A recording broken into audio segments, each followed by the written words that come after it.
Assalamualaikum warahmatullahi wabarakatuh. Perkenalkan, nama saya Nikita Oviana dengan NIP 2020-53036.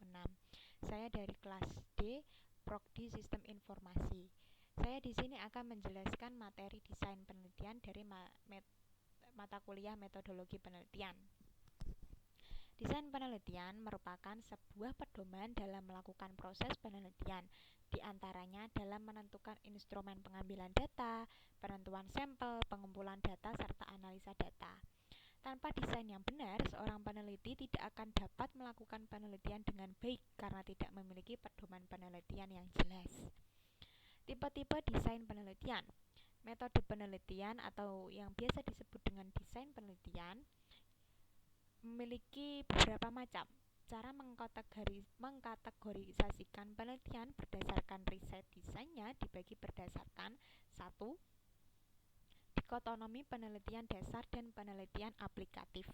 Contoh metode penelitian dalam sebuah metodologi penelitian, yang pertama ada metode pengumpulan data, kedua metode pengolahan data. Macam-macam desain penelitian. Ada beberapa macam desain penelitian yang bisa kita pilih sesuai dengan penelitian yang kita inginkan. Yang pertama ada metode korelasional, kedua metode kausal komparatif, ketiga metode eksperimental, keempat metode etnografik, kelima metode historical research, dan keenam metode survei dan action research. Dan yang terakhir, dalam bidang ilmu teknologi informasi, desain penelitian yang paling banyak digunakan adalah desain eksperimental dan studi kasus atau case study. Yang pertama ada riset eksperimental. Riset eksperimental merupakan research that allows for the causes of behavior to be determined. Untuk menggambarkan riset eksperimental bisa dilakukan pada dua kelompok, di mana kelompok satu disebut kontrol tanpa diberikan perlakuan apapun, sedangkan pada kelompok kedua diberikan perlakuan atau treatment. Diasumsikan kedua kelompok ini sama. Beberapa faktor yang terkait dengan penelitian eksperimental. Yang pertama ada independent variable atau IV, merupakan faktor yang bisa dimanipulasi. Kedua, dependent variable atau DV adalah faktor yang tidak bisa dimanipulasi atau faktor tetap. Ketiga, experimental condition atau group adalah grup atau kelompok yang merupakan manipulasi dari eksperimen. Keempat, control condition atau group merupakan kumpulan grup yang tidak termanipulasi. Kelima, confounding variable, misalnya cuaca, hama, kesuburan, dan lain-lain. Dan keenam, an uncontrolled variable yang merupakan variabel yang diikuti dengan independent variable.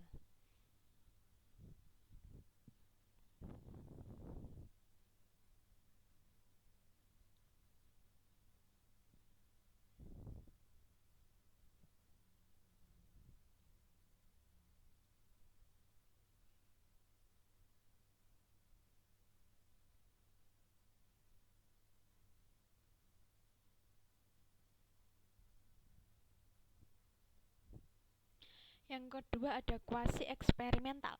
Kuasi eksperimental juga termasuk dalam eksperimental riset, namun tidak punya kontrol. Kuasi eksperimental dapat diukur setelah adanya perlakuan atau treatment, misalnya pemasaran atau marketing. Kita tidak bisa mengukur bahwa penjualan meningkat karena adanya marketing, karena sejak dulu pun orang sudah melakukan marketing.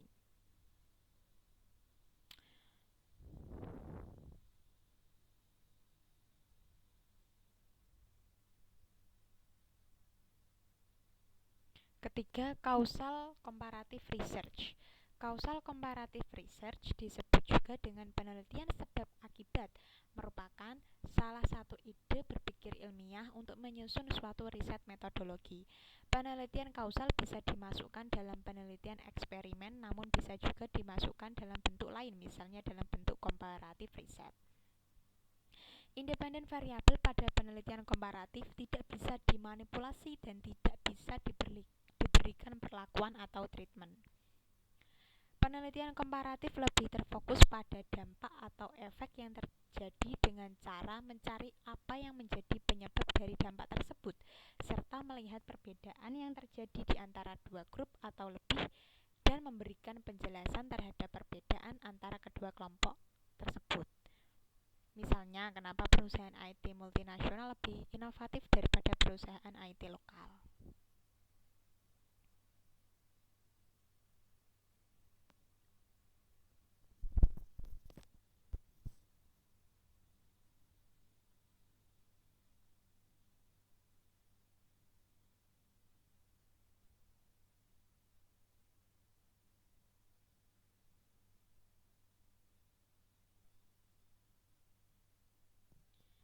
Yang keempat ada correlational research.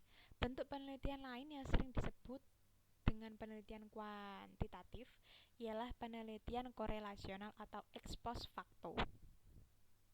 Penelitian ini dilakukan untuk melihat hubungan di antara dua variabel. Korelasi tidak menjamin adanya causality atau hubungan sebab akibat, tetapi causality menjamin adanya korelasi.